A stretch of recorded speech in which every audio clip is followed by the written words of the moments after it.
हिमाचल की तराइयों में एक गांव बसा था जहां वर्षों से कोई विवाह नहीं होता था। इसीलिए वहां की आबादी धीरे धीरे खत्म होने की कगार पर थी।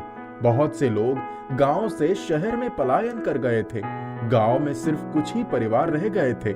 गलती से इक्का दुक्का कोई सैलानी वहां घूमने पहुंच जाते तो उस गांव की खूबसूरती और हरियाली देखकर मंत्रमुग्ध हो जाता। जब गांव में लोग ही नहीं थे तो पर्यावरण भी बिल्कुल शुद्ध था। प्रकृति की छटा चारों तरफ बिखरी हुई थी। एक बार अजय अपने परिवार के साथ कहीं जा रहा था। तब तक उस घाटी वाली सड़क पर ही गाड़ी खराब हो गई। अजय ने सोचा, गाड़ी यहीं छोड़कर आगे चलकर देखें, शायद कुछ खाने पीने को मिल जाए। पर बहुत देर तक भटकने के बाद उन्हें एक घर दिखाई पड़ा। जब वो उस टूटे फूटे घर में गए तो देखा एक बुजुर्ग व्यक्ति जिनकी उम्र लगभग 90 साल रही होगी, चारपाई पर बैठकर हुक्का गुड़गुड़ा रहे थे। बुजुर्ग व्यक्ति बोले, कौन हो बेटा, मेरे पास आओ। कितने सालों से किसी इंसान के दर्शन नहीं हुए। अजय उनके पास गया और उनसे पूछा, बाबा, आप इस घाटी के बारे में कुछ जानते हैं? ना यहाँ कोई इंसान दिखाई पड़ रहा है, ना ही कोई जानवर। उस बुजुर्ग ने बताया कि बहुत साल पहले यह घाटी ही अन्य घाटियों की तरह इंसानों और जानवरों से आबाद थी। चारों तरफ खुशहाली थी। लोग खेती के अलावा अपना अपना व्यवसाय भी करते थे। एक बार एक मछुआरा पास की नदी में मछली पकड़ने गया। वहाँ नदी के किनारे एक बहुत खूबसूरत मछली तड़प रही थी। उसने जैसे ही मछली को हाथ लगाने के लिए हाथ बढ़ाया, वो एक लड़की की आवाज में बोली, मुझे तभी हाथ लगाना जब मुझसे शादी कर सको।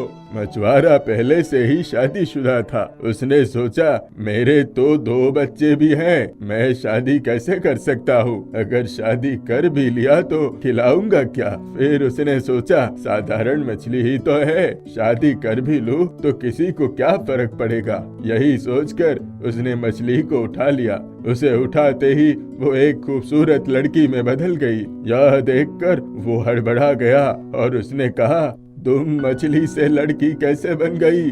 वो लड़की बोली, पहले तुम्हें मुझसे शादी करनी पड़ेगी, वरना मैं इसी नदी में कूद जाऊंगी। मछुआरे ने कहा, मेरी बात तो सुनो, मैं पहले से ही शादीशुदा हूँ, मेरे 2 बच्चे भी हैं। मैं तुम्हें घर लेकर चलता हूँ। वहाँ गांव की पंचायत ही यह निर्णय ले सकती है कि मैं दूसरा विवाह कर सकता हूँ या नहीं। वो लड़की बोली, तुमने मुझे हाथ क्यों लगाया, जबकि मैंने तुमसे पहले ही कहा था कि शादी करनी है तभी हाथ लगाना।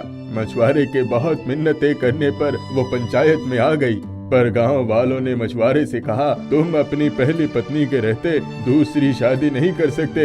इतना सुनते ही अचानक उस लड़की ने अपने दोनों हाथों ऊपर उठाए और बोली, इस झूठे गांव में अब से कोई विवाह नहीं होगा, ये घाटी बर्बाद हो जाएगी।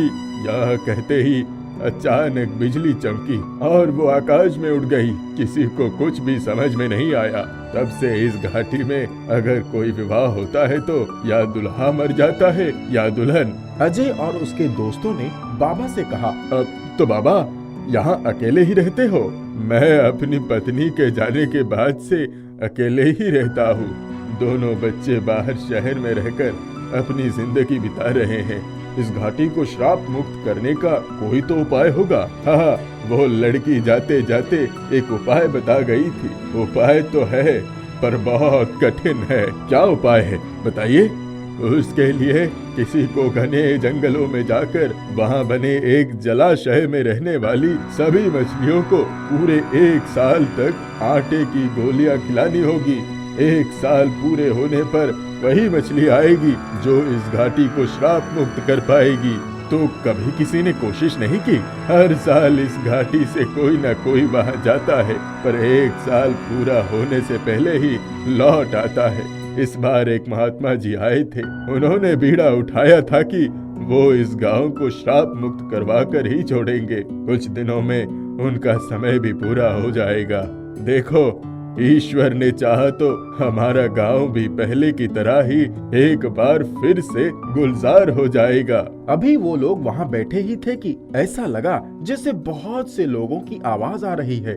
अजय बाहर गया तो देखा एक महात्मा जी रथ पर बैठकर आ रहे थे। और उनके पीछे पीछे पूरी भीड़ थी। सब लोग महात्मा जी की जय जयकार का नारा लगा रहे थे, जो कि आस पड़ोस की घाटी वाले लोग थे। मुझे भी सहारा देकर बाहर तक ले चलो, आज हमारी घाटी श्राप मुक्त हो गई। अजय सहारा देकर उन्हें बाहर तक ले गया। महात्मा जी जब आए तो सब ने उनके चरणों में गिरकर बहुत बहुत धन्यवाद किया। गांव में मुश्किल से 15 लोग रहते थे। उनके लिए बड़े सौभाग्य का दिन था। अजय और उसका परिवार इस घटना के साक्षी बने। कुछ महीनों बाद अजय दोबारा उस घाटी वाले गांव में गया। वहां जो लोग वर्षों से बाहर चले गए थे, वो लोग भी अपने गांव वापस आ गए थे।